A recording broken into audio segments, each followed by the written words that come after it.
Tensions in the Middle East remain high as competing military claims, ongoing fighting, and tragic diplomatic efforts shape an increasingly complex conflict between the United States, Israel, and Iran. Iran's military spokesperson Ibrahim Zulfiqari claimed that US bases in the region have been eliminated, claiming American troops had fled and were hiding, and even urging civilians to report their locations. The sweeping assertions came amid intensifying war rhetoric, though there has been no independent verification of these claims. President Trump said he would push back the deadline to April 6th for Iran to agree to terms or face attacks on its energy infrastructure, insisting negotiations were progressing well.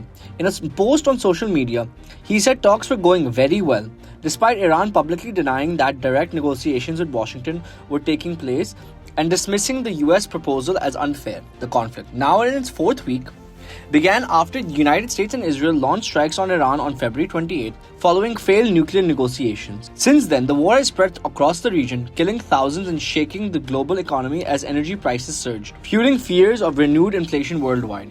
During a cabinet meeting at the White House, Trump warned that pressures on Tehran would increase if no agreement was reached. He later announced a 10-day pause on threatened attacks against Iranian energy facilities, extending an earlier 5-day halt. While Trump said Iran had sought additional time, mediators cited by media reports said Tehran had not requested the extension. Iran has warned it would retaliate against energy infrastructure across the Gulf if US strikes resume, raising fears of a tit-for-tat attacks on civilian facilities that could disrupt electricity and water supplies for millions across the region. The war has already severely disrupted global trade routes. Shipping through the Strait of Hormuz, which carries roughly 1/5 of the world's oil and liquefied natural gas, has effectively been blocked, driving crude prices up by 40%, pushing LNG prices higher and lifting fertilizer costs critical for global foods production. Financial markets reacted sharply, with major stock indexes falling and Brent crude climbing above $105 a barrel as hopes for a quick resolution faded. Despite Trump's optimistic tone, hostilities continued. Iran launched strikes against Israel, US bases, and Gulf states, while missile attacks targeting Israeli cities including Tel Aviv and Haifa.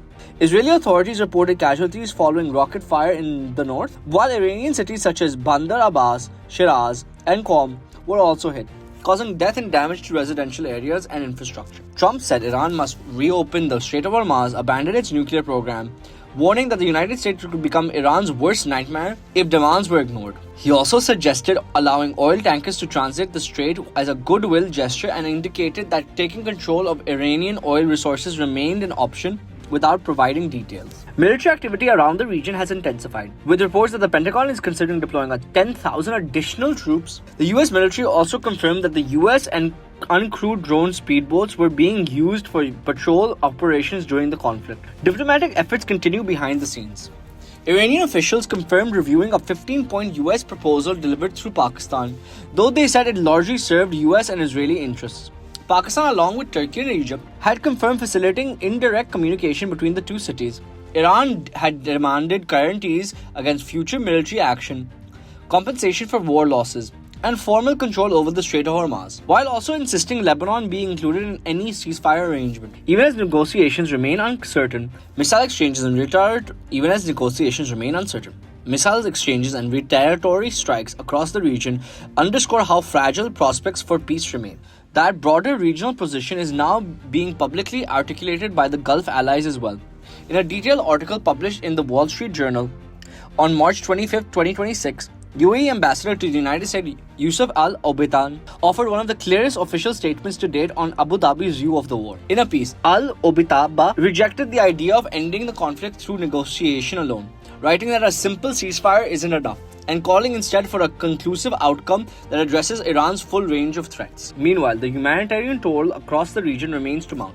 At least 22 people were killed in Israeli strikes on Thursday, raising Lebanon's death toll to 1,116 since March 2nd, according to the country's health ministry. Officials said women and children account for more than 200 of those killed, with over 3,200 others injured as regional hostilities intensify. As military operations expand and diplomatic positions harden across the region, the conflict shows little sign of immediate de-escalation, leaving both regional stability and global economic security increasingly uncertain.